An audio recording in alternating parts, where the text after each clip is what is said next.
Salut, salut, bienvenue à Sur la ligne, édition télévisuelle avec Cyril Gimbal en votre compagnie, Hugues Léger à mes côtés et Charlotte Robillard-Millette sera à distance avec nous. Charlotte, je commence avec toi. Comment vas-tu? Comment te portes-tu? Ça va bien, une belle fin de semaine à regarder le tennis, les garçons à la Coupe Davis qui ont fait une superbe performance. Il fait beau, on a beaucoup de soleil dans les derniers jours, puis l'automne s'en vient, qui est ma saison préférée. Donc, tout va bien, de bonne humeur aujourd'hui. Bon, on va en parler de la Coupe Davis. On va également parler de la Coupe Laver et on a quelques autres sujets d'actualité pour vous cette semaine. Mais avant tout, je me tourne du côté de mon collègue Hugues Léger. Comment vas-tu? Comment te portes-tu, mon cher ami? Très bien. Je porte particulièrement fièrement ma veste de l'équipe nationale aujourd'hui. Après la performance presque parfaite de l'équipe ce week-end. Moi, je te dis, Alex, j'ai senti des petits airs de 2022, l'année où on était champion du monde avec les performances, notamment en simple, de Denis Shapovalov et Félix Auger-Aliassime. Bien, on va en parler de cette Coupe Davis-là parce que c'est quand même pas banal ce que le Canada a réussi à faire. Ce sera pour l'essentiel le premier bloc de l'émission où on parle de l'actualité du tennis canadien présenté par Tennis Giant.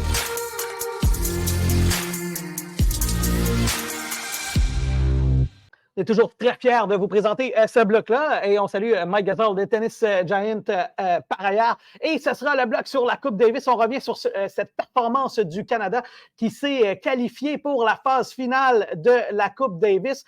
On savait que le Canada allait être favori dans cette compétition-là, dans cette phase de poule-là, mais il reste qu'on avait quand même certains doutes en raison de la saison de certains Canadiens, notamment celle de Shapovalov, parce que celle de Félix, c'est quand même pas si mal.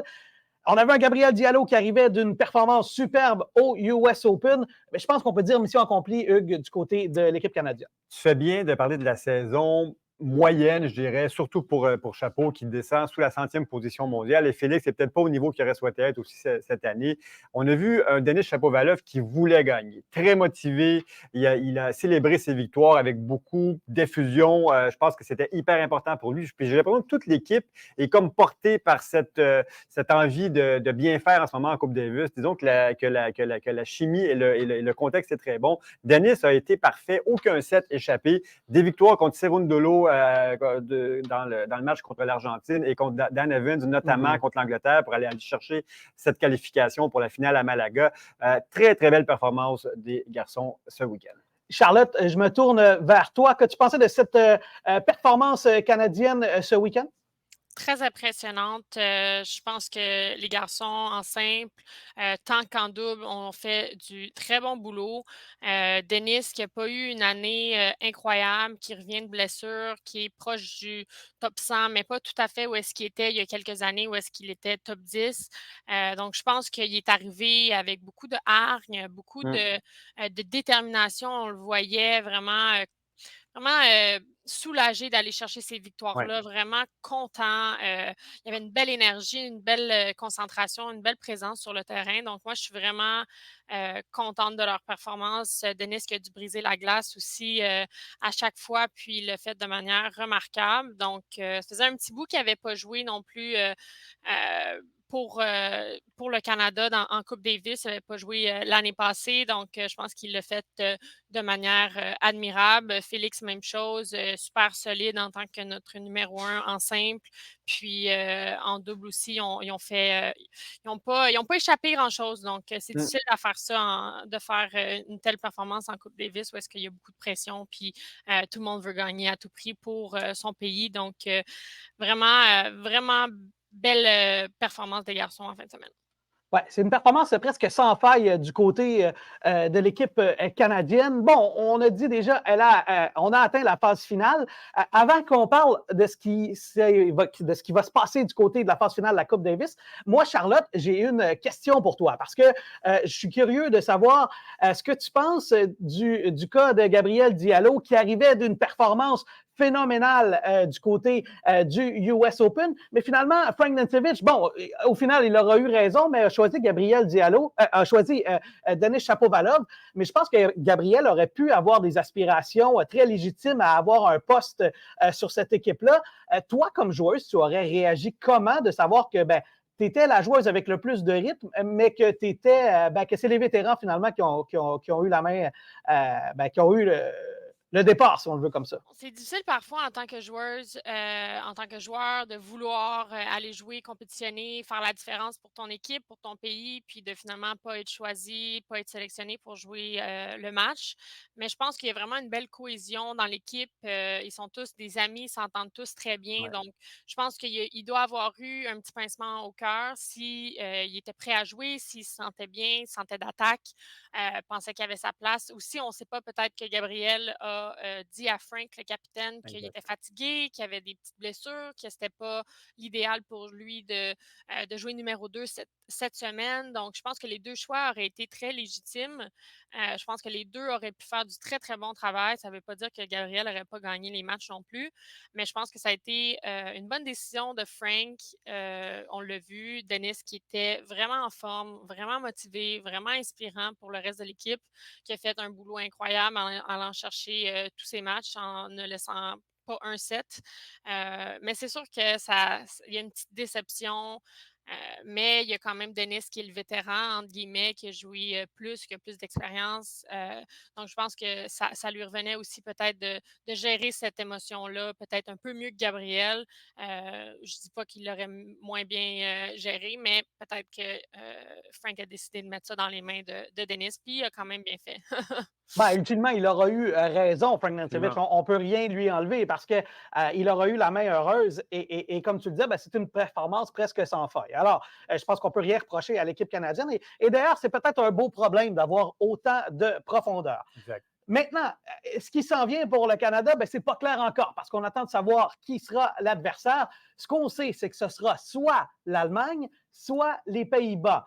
Charlotte, je commence avec toi. Est-ce que tu préfères affronter l'Allemagne ou tu préfères affronter les Pays-Bas? Écoute, je pense que c'est deux très bonnes équipes. En quart de finale, quand tu t'en vas au Final Eight, comme on dit, à Malaga en novembre, tous les pays sont difficiles à battre. Tout le monde a des bons joueurs. Donc, ça va dépendre à chaque semaine aussi. Il y en a qui se sentent peut-être plus en forme que d'autres à la fin de l'année. Il y a peut-être de la fatigue accumulée, des blessures.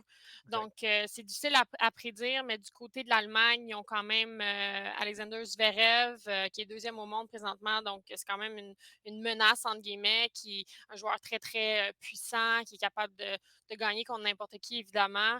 Puis, Batista Agut, Griekspoor au côté des Pays-Bas, puis le tombeur de Alcaraz, je prononce jamais bien son nom. Là, Botic van de Zandschulp. Exactement, du côté des Pays-Bas. Donc, je pense que des deux côtés, il y a de la profondeur au côté de l'Allemagne aussi, puis il y a un joueur numéro 1 qui est très, très solide. Puis, il y a des joueurs qui sont quand même assez surprenants du côté des Pays-Bas, qui ont eu des bons résultats dans les dernières années, dans les derniers mois, pardon. Donc, je pense que ça va être difficile des deux côtés, mais je pense que je préférais peut-être un petit peu plus les Pays-Bas, qui n'ont pas nécessairement une grosse vedette, un joueur dans le top 5 mondial. Donc, j'irai avec les Pays-Bas pour le premier tour.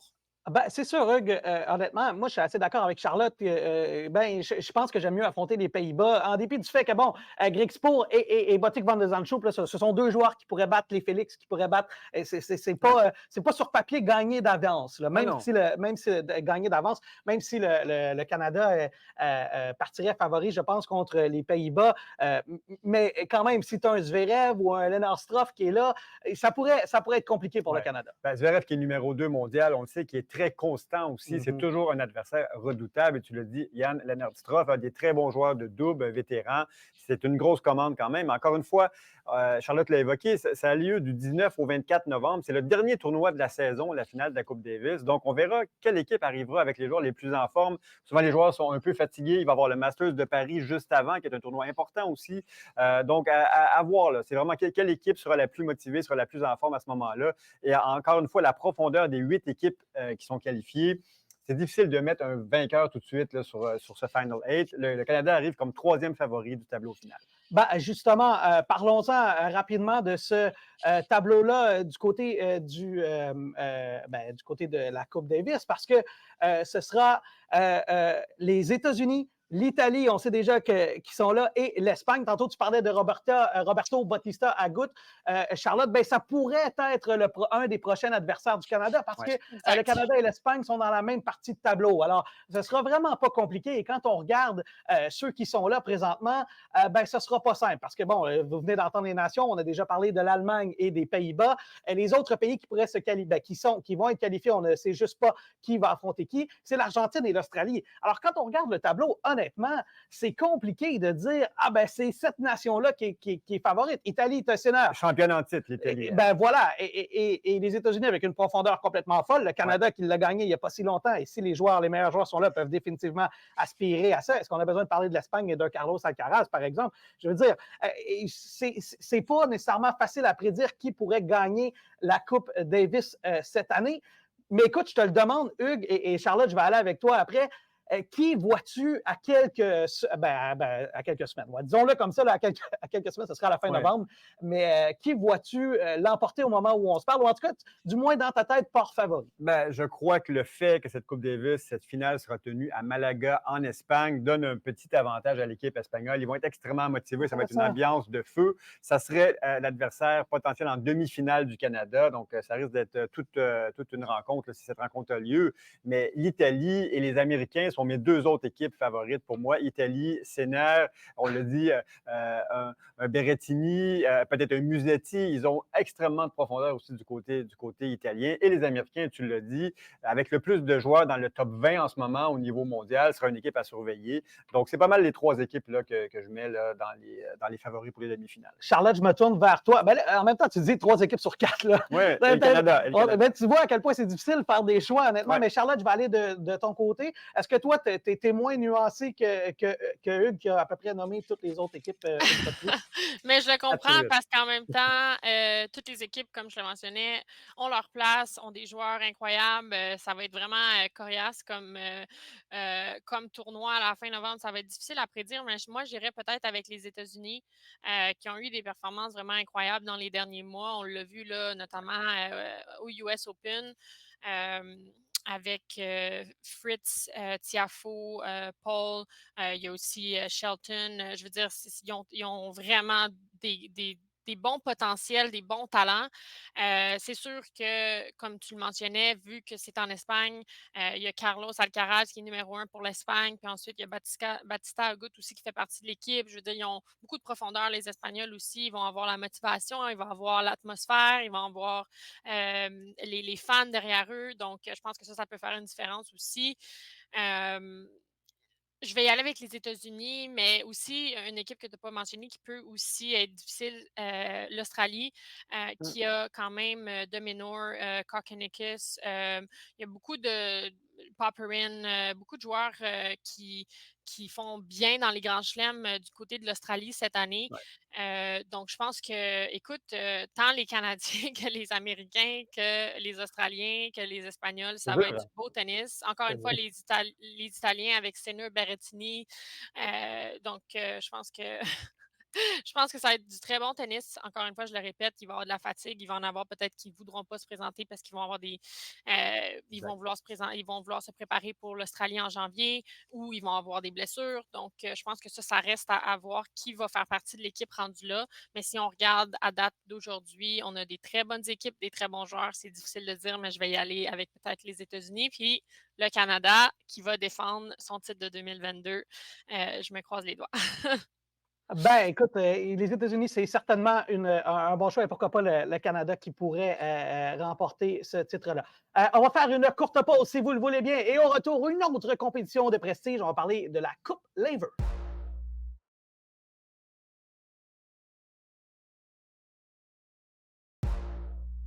De retour à Sur la ligne, le podcast officiel de Tennis Canada, version télévisuelle. Alex Régimbal en votre compagnie. Hugues Léger et Charlotte Robillard. Milette qui est à distance avec nous, mais on est bien content de l'avoir avec nous.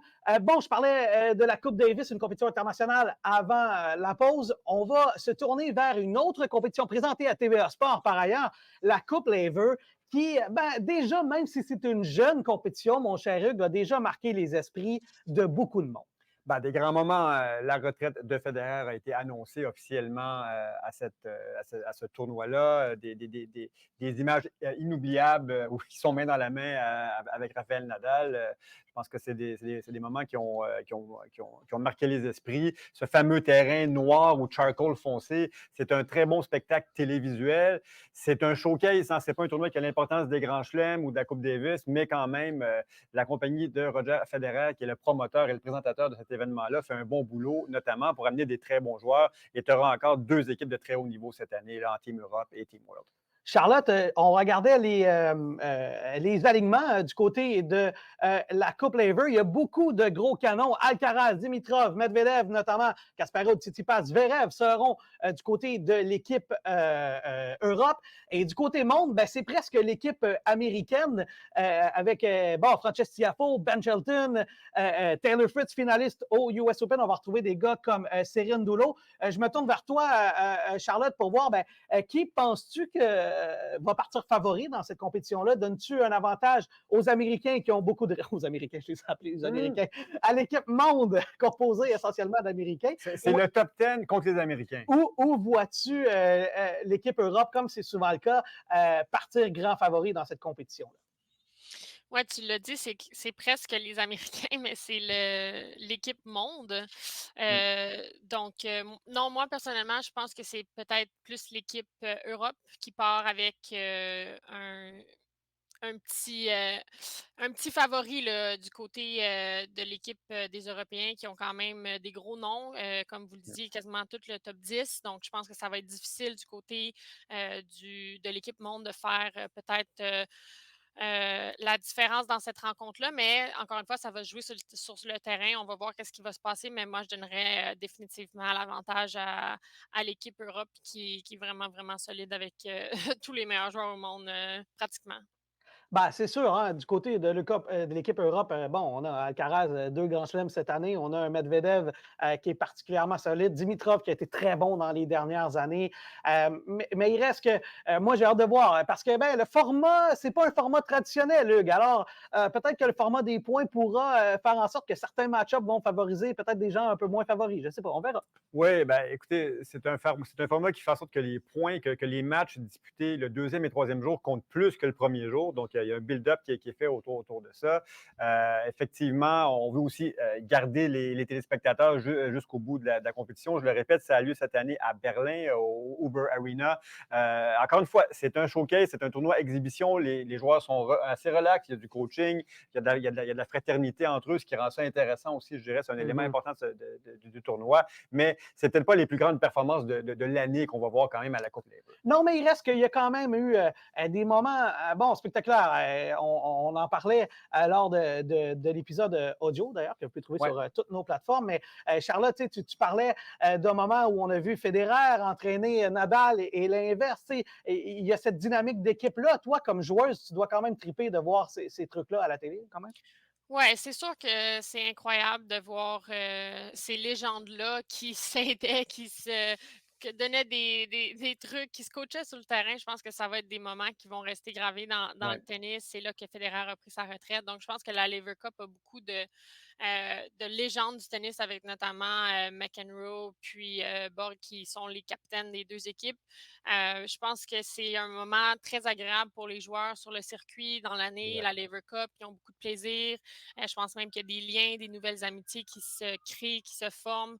Donc, oui, c'est beau à voir, c'est le fun parce qu'il y a beaucoup de pression à l'année longue. Tu es toute seule, tu joues pour toi-même, pour ton équipe, mais là, de jouer avec vraiment tous les autres joueurs autour de toi qui t'encouragent, qui te parlent, c'est beau à voir, mais c'est sûr que c'est pas un grand chelem, c'est pas, il n'y a pas le même prestige au niveau des résultats, mais je pense que c'est bon pour le sport, malgré tout. Ben oui, et c'est assurément bon pour le sport. C'est assurément une compétition divertissante. Et on aura l'occasion d'en faire l'analyse dans la version audio. Vous pourrez l'écouter sur toutes nos plateformes parce que c'est diffusé ce week-end au moment où on enregistre l'épisode. De l'autre côté, on va faire une courte pause et au retour, on va parler d'une situation particulièrement intéressante parce que Hubert Hurkacz a trouvé un nouvel entraîneur, une nouvelle entraîneuse.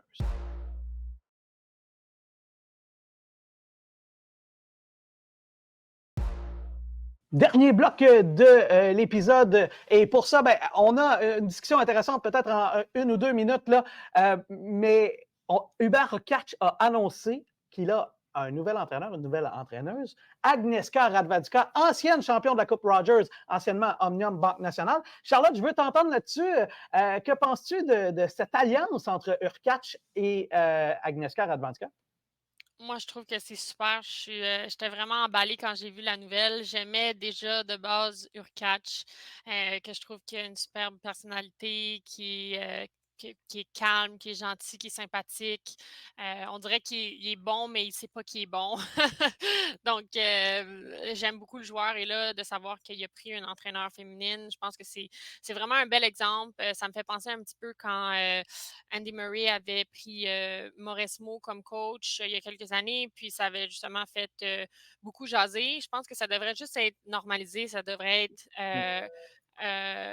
il devrait en avoir plus sur le circuit, tant chez les hommes, chez les femmes. Le pourcentage d'entraîneurs femmes devrait être beaucoup plus élevé. Donc, c'est beau à voir que les meilleurs joueurs, ben, certains des meilleurs joueurs, dont Urkash, va vers des entraîneurs féminines pour justement peut-être avoir un plus, faire la différence sur certains aspects. Puis je pense que vraiment, elle va être capable de le faire parce qu'elle a eu une superbe carrière, elle a l'expérience de jouer sur le circuit. Elle va vraiment pouvoir l'aider, je pense, puis c'est ce qu'elle a dit elle-même, à atteindre le prochain niveau, puis aller à son plein potentiel. Donc, j'ai bien hâte de voir cette collaboration-là.